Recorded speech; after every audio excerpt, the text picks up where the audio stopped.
Types of archaeological excavation. There's more than one way to dig a hole.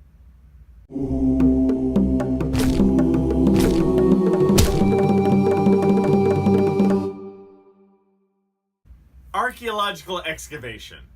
All right. Digging a hole, scientific style. Honestly, you think like, hey, we've arrived. Real archaeology. Finally. And I gotta say, man, the excavation portion, it's pretty easy, I think. Really, there's what I would call 5 really different basic ways of, let's be honest, of digging a hole. And what I'm going to give to you guys is these 5 ways from the very smallest to the largest.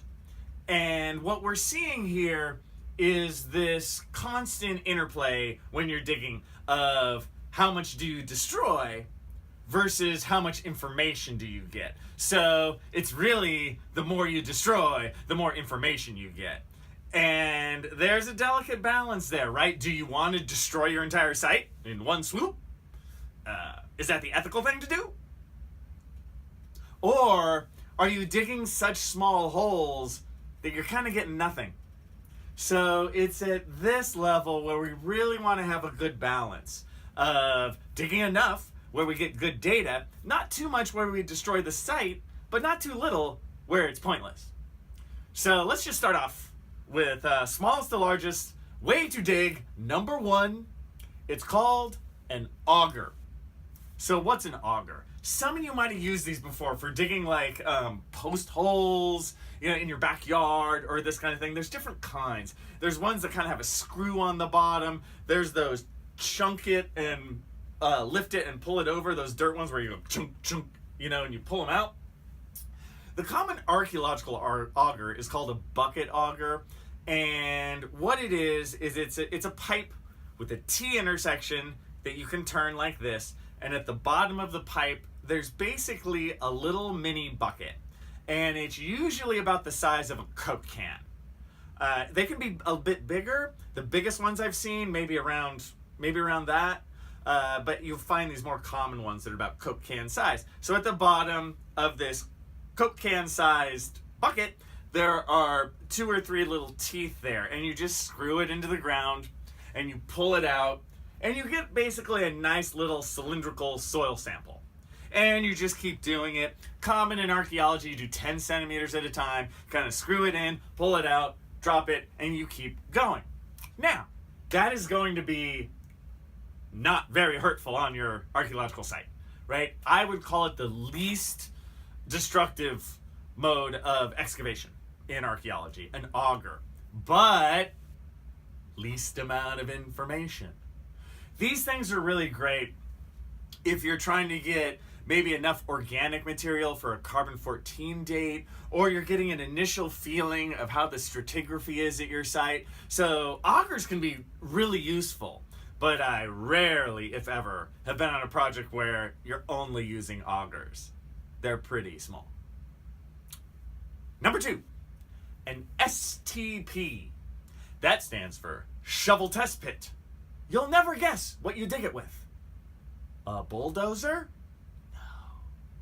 You take a shovel, and actually you want it to be a round shovel. If you look in your backyard, you got your square shovel, you got your round shovel that are pointy. You use the pointy round shovel. And you dig just like you think. You dig these circular, a shovel test pit. The pit's usually about this big, give or take. 40 centimeters is a common one. 35, 30 centimeters, it's going to be around there. And it's just a circle that you dig into the ground. Now, it is more destructive than an auger, but you get more for your money. You can actually see in there as you dig down. Just envision like a manhole if it went straight down after you took off the manhole cover.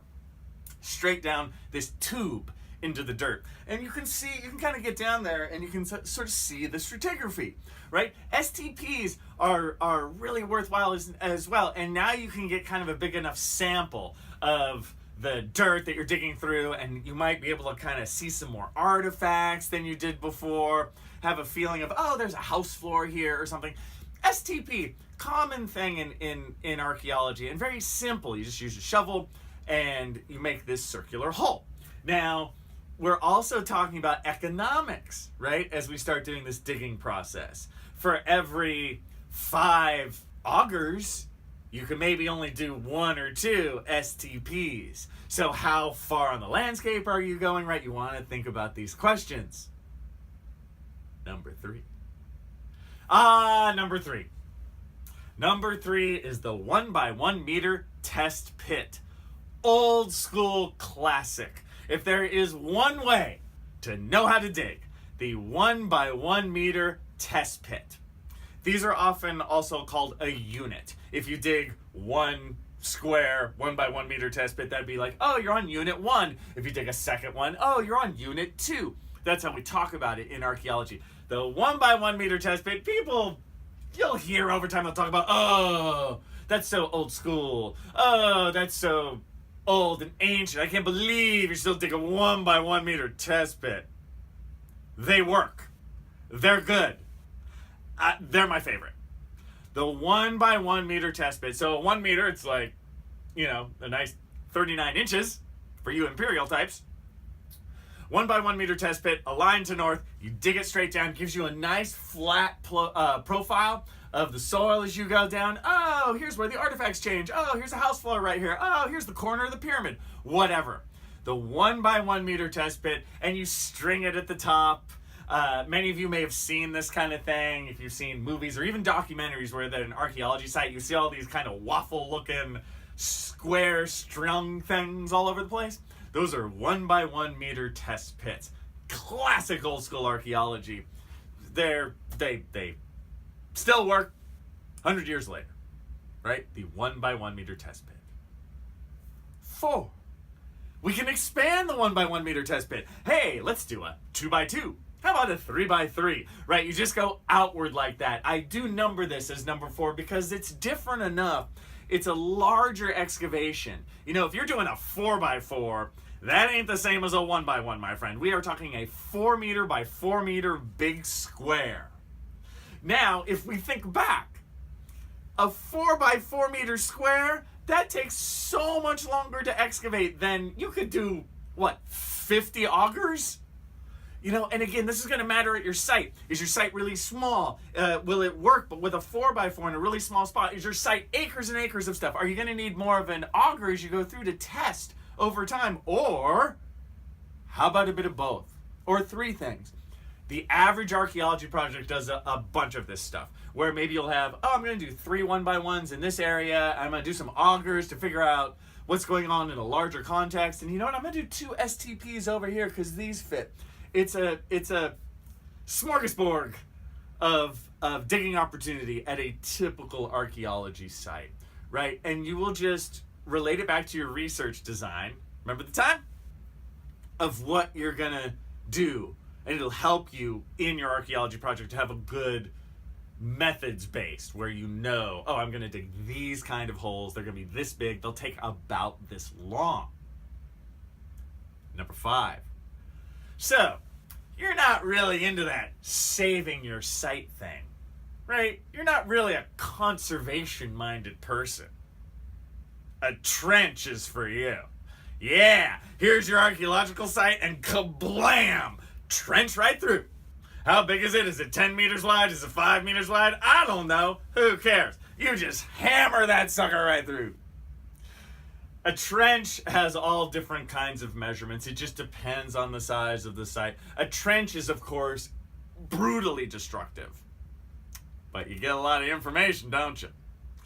And I don't want budding archaeologists, to fear the trench. It just depends. It depends on your research design. It's okay to do a trench. What if you're working in an area that's going to be flooded in a month? Right? You're just going to trench the archaeological site because you're doing basically a salvage project. You're getting whatever you can as quick as you can, and you're moving on.